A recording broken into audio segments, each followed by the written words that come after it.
사도신경으로 신앙 고백하겠습니다.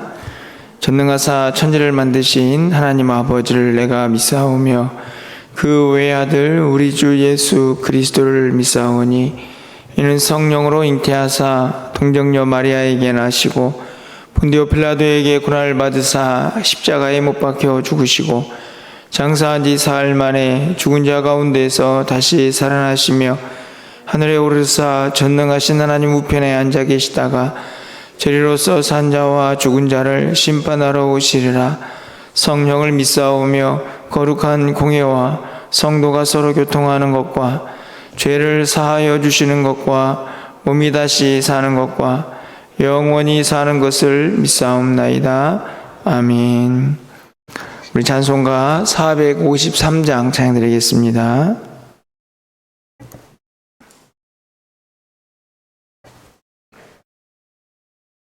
(453장입니다)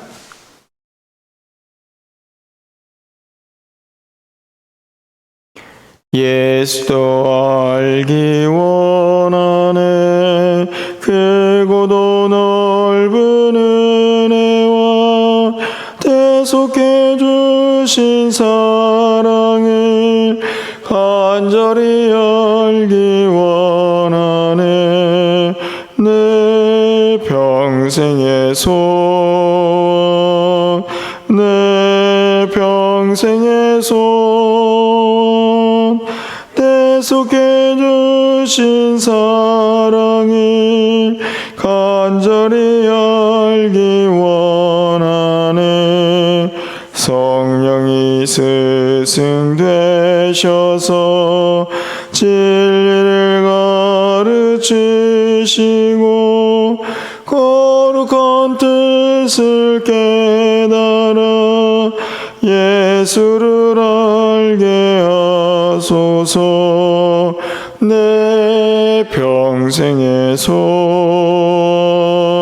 내 평생의 소원 대속해 주신 사랑이 간절히 알기 원하네 성령의 감화 받아서 하나님 말씀 배우니 그 말씀 한절한절이 내 맘에 교훈 되도다 내 평생의 소원 내 평생의 소원 대속해 주신 사랑이 간절히 알기 원하네 예수가 계신 보좌는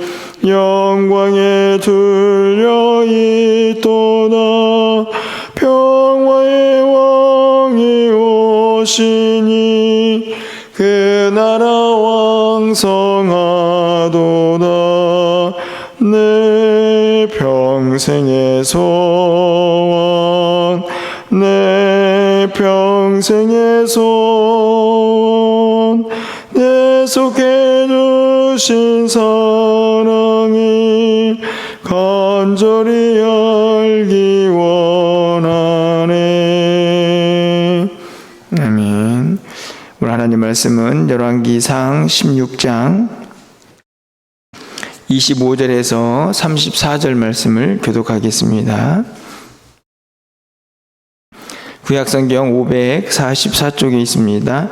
열왕기상 16장 25절에서 34절 말씀 교독합니다. 오므리가 여호와 보시기에 악을 행하되 그 전에 모든 사람보다 더욱 악하게 행하여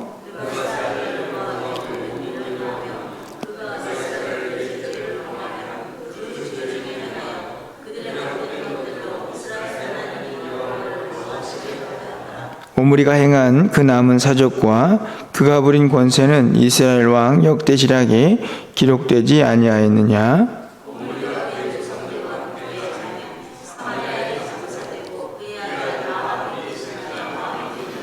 유다의 아사 왕 제38년에 오므리의 아들 아합이 이스라엘의 왕이 되니라. 오므리의 아들 아합이 사마리아에서 22년 동안 이스라엘을 다스리니라.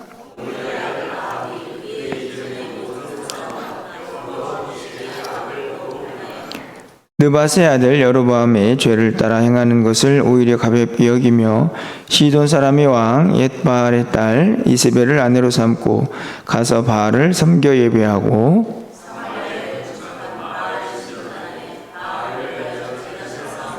또 아세라상을 만들었으니 그는 그 이전에 이스라엘의 모든 왕보다 심히 이스라엘 하나님 여호와를 노하시게 하였더라. 그 시대에 베델 사람 히엘이 여리고를 건축하였는데 그가 그 터를 쌓을 때에 맏아들 아비람을 잃었고 그 성문을 세울 때에 막내 아들 스굽을 잃었으니 여호와께서 눈의 아들 여호수아를 통하여 하신 말씀과 같이 되었더라. 아멘. 또 거룩한 주일을 또 맞이했습니다. 오늘 또 새로운 시작되는 또 한 주간 모두가 또 하나님 은혜 가운데에서 또 충만한 기쁨과 감사가 넘치는 귀한 시간들이 되기를 간절히 소망합니다.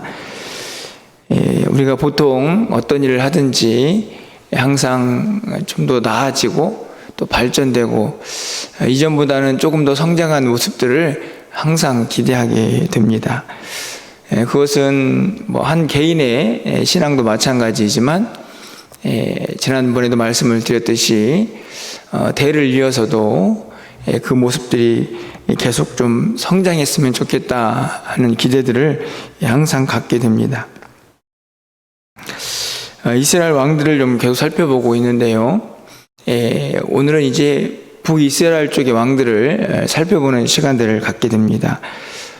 남유다도 마찬가지고 북이스라엘도 마찬가지고 안타깝지만 이스라엘은 두 갈래로 그렇게 갈라진 다음에는 등장하는 많은 왕들은 어떻게 보면 이전의 왕들보다 조금 더 신앙적인 모습에서 좀 부족하고 연약하지 않았나 하는 생각들을 갖게 되는데요. 이 북이스라엘 쪽은 그 상태가 더 심각하다 하는 것을 우리가 좀 볼 수 있습니다. 북이스라엘은 이 분열왕국의 첫 번째 왕이 여로보암인데 그 여로보암의 왕조가 바하사라는 사람을 통해서 무너지게 됩니다. 또 바하사의 왕조는 시므리라는 사람을 통해서 무너지게 되는데 그 시므리는 며칠밖에 왕을 하지 못합니다. 그리고 바로 이어서 오므리라는 왕이 또 새로운 왕조를 북이스라엘에서 형성하게 되는데요. 오늘은 그 오므리, 북이스라엘에서 12년 동안 통치한 오므리와 또 그의 아들인 아합, 우리가 잘 알고 있는 그 아합의 22년간의 통치가 간단하게 정리가 되어 있습니다. 이들의 모습은 어땠을까? 특별히 하나님을 섬기는 일에서 이들은 어떤 모습이었을까를 오늘 본문이 잘 보여주고 있는데요. 오늘 먼저 오므리 왕은 이렇게 성경 25절에서 기록을 하고 있습니다. 오므리가 여호와 보시기에 악을 행하되 그 전에 모든 사람보다 더욱 악하게 행하여. 이 본문을 보면 뭐 누구랑 비교할 것도 없습니다. 참 안타깝지만 오므리는 그 이전의 모든 왕들보다 더 악했다. 뭐 그 이전에 뭐 여러 왕들이 있었겠지만 그 왕들을 다 통틀어서 그들보다 더 악했다. 이게 이제 오므리에 대한 성경의 평가라고 볼 수 있습니다. 얼마나 악한 왕이었을까 생각이 드는데요. 26절 말씀에 보니까 느밧의 아들 여로보암이 모든 길로 행하며 그가 이스라엘에게 죄를 범하게 한 그 죄 중에 행하여 그들의 헛된 것들로 이스라엘 하나님 여호와를 노하시게 하였더라. 이렇게 기록을 합니다. 이스라엘에게 죄를 범하게 한 그 죄를 그대로 따라서 하나님을 거역하고 노하시게 했다. 이렇게 기록을 하죠. 중요한 것은 오므리는 그 이전의 모든 왕들보다 더 악했다 하는 것입니다. 그러면 그 다음에 이어서 왕이 된 아합은 어땠을까? 여러분 30절 말씀을 좀 가서 보십시오. 오므리의 아들 아합이 그의 이전의 모든 사람보다 여호와 보시기에 악을 더욱 행했다. 한편으로 생각해 보면 좀 재미난 표현이라는 생각이 들지만 이 말씀으로 이 시대를 보면 얼마나 끔찍한 시대입니까? 여러분 보십시오. 이 아합 왕도 평가가 오므리와 다르지 않습니다. 그 이전의 모든 사람보다 여호와 보시기에 더욱 악을 행했다. 오므리는 그 전 때까지 모든 사람보다였고 아합은 그 전 때까지니까 앞에 있는 오므리보다 더 악을 행했던 거죠. 이스라엘의 북쪽에 있는 왕들의 역사입니다. 점점 갈수록 더 심각하게 하나님을 거역하고 노엽게 하는 모습들이 기록이 되어 있습니다. 이전의 모든 사람보다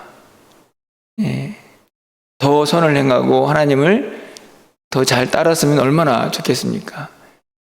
그런데 안타깝지만 그 사람을 기준으로 해서 그 어떤 사람보다 악을 행하는 사람으로 평가가 되고 있습니다. 아합은 어떤 악을 행했을까요? 31절부터 33절까지의 내용이 나와 있습니다. 느밧의 아들 여로보암의 죄를 따라 행하는 것을 오히려 가볍게 여기고, 그러니까 첫 번째 북이스라엘 왕 여로보암의 악을 행하는 것보다 더 많은 악을 행했던 거죠. 왜냐하면 그 악들은 뭐 별거 아니다라고 생각할 정도였으니까요. 문제는 또 있습니다. 시돈의 사람 왕 엣발의 딸 이세벨을 아내로 삼죠. 그래서 바알을 섬겨 예배합니다. 엣발은 말 그대로 바알의 사람이라는 뜻입니다. 바알의 그 엣발, 시돈의 왕이지만 이름이 바알의 사람이라고 불려지는 사람의 딸이었으니 당연히 그도 바알을 섬겼겠죠. 그와 결혼을 하고 아합도 바알을 섬깁니다. 어느 정도였느냐? 32절 말씀에 사마리아에 건축한 바알의 신전 안에 바알을 위하여 제단을 쌓았습니다. 바알 신전을 짓고 그의 안에서 제단을 쌓고 당연히 제사도 지냈겠죠. 33절 말씀입니다. 거기서 그치지 않고 또 아세라 상을 만들어서 그는 그 이전에 이스라엘 모든 왕보다 심히 이스라엘 하나님 여호와를 노하시게 하였다. 이렇게 기록하고 있습니다. 아세라상은 여신이죠. 바알의 아내로 그렇게 그들이 섬겼던 신입니다. 바알신, 아세라신. 하나님만 섬겨라 라고 그렇게 말씀을 듣고 그렇게 따라야 할 이스라엘의 왕이 바알, 아세라를 섬기고 제단을 쌓습니다. 그리고 성경은 이렇게 평가하죠. 그 이전에 어떤 왕보다 악을 행했다. 점점 갈수록 그렇게 악을 행하는 모습들을 보게 됩니다. 우리가 보통 뭔가 좀 발전이 더디고 뭔가 쉽게 좀 성장이 이루어지지 않을 때 이런 표현들을 많이 합니다. 그냥 현상 유지라도 했으면 좋겠다. 아니면 본전이라도 하자. 뭐 이런 말들 하죠. 되게 안타까운 말들입니다. 왜냐하면 뭔가 좀 더 발전되고 나아가야 하는데 전진하지 못할 때 그러면 뭐 겨우 멈춰 있는 현상 유지라도 기대하게 되는 것인데 안타깝지만 이 왕들을 보니까 현상 유지도 안 되고 있습니다. 신앙적으로 보면 사실은 날마다 더 자라고 성장하고 주님을 닮아가고 주님 앞에 더 가까이 나아가야 할 사람들이 답보 상태, 믿음의 정체, 이것도 안타까운 일인데 자꾸만 후퇴하는 거죠. 오히려 하나님 앞에서 더 악을 행하는 하나님과 더 멀어지는 그런 왕들의 모습을 보게 됩니다. 그런데 조금 의아한 것은 바로 34절에 있는 말씀이 아닌가 이런 생각이 듭니다. 갑자기 여리고성을 재건하는 문제를 성경이 기록을 합니다. 34절 말씀에 보니까 그 시대에 베델 사람 히엘이 여리고를 건축하였는데 그가 그 터를 쌓을 때에 맏아들 아비람을 잃었고 그 성문을 세울 때에 막내 아들 수굽을 잃었다. 이렇게 기록이 되어 있습니다.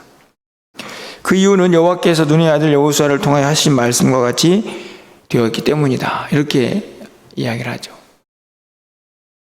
갑자기 오물이 이 왕들이 얼마나 악을 행했는가 이렇게 기록을 하다가 34절에서는 여리고성을 건축하다가 재건하다가 죽은 히엘의 아들들의 이야기가 기록되어 있습니다. 이게 갑자기 무슨 이야기인가? 물론 그 시대의 한 사건을 기록하는 거지만 왕들의 이야기하고는 좀 별개처럼 보이는 이 말씀의 의미는 무엇일까? 이 말씀이 왜 여기에 있을까 하는 생각이 들게 되는 대목이죠. 여러분, 이 말씀은 어떤 이야기입니까? 본문에 보니까 눈의 아들 여호수아를 통하여 하신 말씀의 성취다 이렇게 기록하죠. 그러면 여호수아 시대 때 어떤 말씀이 있었을까를 찾아보아야 하는데 여호수아 6장 26절에 가보면 이런 말씀이 기록되어 있습니다. 오늘 본문을 보시면서 한번 비교해 보십시오. 여호수아가 그때 맹세하여 이르되, 그때가 언제냐면 여리고성을 무너뜨린 후에 이스라엘 백성들이 가나안 땅의 첫 번째 정복한 성 아닙니까? 그 성을 무너뜨리고 한 이야기입니다. 누구든지 일어나서 이 여리고성을 건축하는 자는 여호와 앞에서 저주를 받을 것이라. 그 기초를 쌓을 때에 그의 맏아들을 잃을 것이요 그 문을 세울 때에 그 막내 아들을 잃으리라 하였더라. 이렇게 기록합니다. 여호수아 6장에 있는 여호수아의 예언이 오늘 지금 이 아합의 시대에 이루어지는 것이죠. 그 간격이 500년을 뛰어넘습니다. 500년이 지난 이야기를 왜 여기서 기록하고 있습니까? 그 이유는 단 하나죠. 이스라엘 백성들의 왕이 이전에 어떤 왕보다도 더 심각한 악을 행하면서 갈수록 하나님과 멀어지는 그 시대, 사람들은 하나님이 살아계시나? 어떻게 하나님이 살아계시면 저렇게 악을 행할 수 있지? 이런 생각이 드는 시대라도 여전히 하나님은 살아계셔서 그분이 하신 말씀을 그때에 그 방식으로 그대로 이루어가고 있음을 보여주고 있는 대목입니다. 500년이 아니라 5000년이 지나도 하나님의 말씀은 신실하여서 반드시 말씀하신 대로 이루어지는 것이죠. 시대가 아무리 악하고 불의가 가득해도 상관없습니다. 하나님의 말씀은 그 말씀 하나가 절대로 땅에 떨어지지 아니하고 반드시 이루어진다는 사실을 오늘 34절이 기록을 합니다. 사람들이 보통 닭살 돋는다 이런 표현들 하지 않습니까? 깜짝 놀라는 그런 상황에서 그런 표현들을 하는데, 사실은 34절 말씀을 읽다 보면 하나님의 말씀이 얼마나 완벽하게 성취되고 있는가 하는 것을 새삼 또 느끼게 됩니다. 하나님은 살아계시죠. 500년의 긴 시간 동안에도 하나님의 말씀은 그대로 성취가 되듯 하나님은 이 시대에도 하나님의 뜻과 하나님의 시간 속에서 이 시대를 통치하고 다스리십니다. 우리의 생각으로는 어떻게 세상이 이럴 수 있나, 또 우리 앞에 놓여지는 여러 가지 문제들 앞에서 때로는 이해가 안 될 때도 많이 있지만 하나님의 말씀은 여전히 살아 역사하시고 그 말씀대로 이루어져 간다는 것을 우리는 한순간도 그리고 한 가지도 빼놓지 말고 굳건하게 믿고 신뢰할 수 있기를 간절히 소망합니다. 그 믿음 안에 있어야만 이 혼돈스러운 세상을 우리가 중심 잡고 살 수 있지 않을까 하는 생각을 다시 한번 해보게 됩니다. 우리 일생에서 또 우리 이 시대를 살아가는 이 시대 속에서 우리가 흔들림 없는 하나님의 사람으로 살아갈 수 있는 힘은 이 말씀 안에 있습니다. 살아계신 하나님의 신실하신 말씀, 그 언약의 말씀은 절대로 변하지 않는 것이죠. 그 말씀 안에서 우리 모두가 하루하루를 또 힘있게 살아갈 수 있기를 간절히 소망해 봅니다. 또 새로운 한 주간이 시작이 됩니다.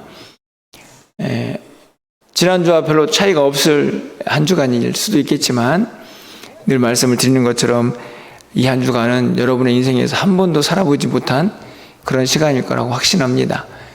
여러분, 그 시간을 살아가는 동안에 우리가 붙잡아야 할 것은 신실하신 하나님의 말씀, 그 하나님이 살아계셔서 여전히 우리와 함께 하신다는 사실을 믿는 믿음인 줄 믿습니다.